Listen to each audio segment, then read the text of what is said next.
ప్రయాగ్రాజ్ లో జరుగుతున్న మహాకుంభమేళా 2025 అత్యంత అట్టహాసంగా సాగుతోంది. ప్రపంచం నలుమూలల నుంచి ప్రజలు ఈ దివ్య భవ్య కార్యక్రమానికి వస్తున్నారు. ప్రపంచంలో అతిపెద్ద ఆధ్యాత్మిక వేడుకగా గుర్తింపు పొందిన ప్రయాగ్రాజ్ మహాకుంభమేళా అప్రతిహతంగా కొనసాగుతోంది. దేశ విదేశాల నుంచి కోట్లాది మంది భక్తులు, సెలబ్రిటీలు ఈ వేడుక కోసం తరలివస్తున్నారు. త్రివేణి సంగమంలో పుణ్య స్నానాలు ఆచరించి పునీతులవుతున్నారు.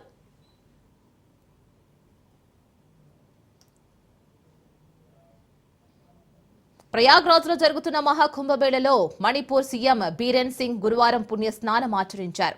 ఆయన వెంట పలువురు మంత్రులు, ఎమ్మెల్యేలు కూడా ఉన్నారు. మహాకుంభమేళా ప్రపంచంలోనే అతిపెద్ద ఆధ్యాత్మిక కార్యక్రమని ఆయన అన్నారు. భారతీయ సంస్కృతి, సంప్రదాయం, ఆచార వ్యవహారాల గొప్ప సంగమమని అన్నారు. ఈ ఆధ్యాత్మిక కార్యక్రమం దేశాన్ని ఏకం చేయడంలో కీలక పాత్ర పోషిస్తుందని తెలిపారు. పుణ్య స్నానం ఆచరించిన తర్వాత గంగామాత, సూర్య భగవానుడికి ప్రత్యేక పూజలు చేశారు. కేంద్ర మంత్రి శ్రీపాద నాయక్ కూడా తన కుటుంబంతో కలిసి త్రివేణి సంగమంలో పుణ్యస్నానం చేశారు.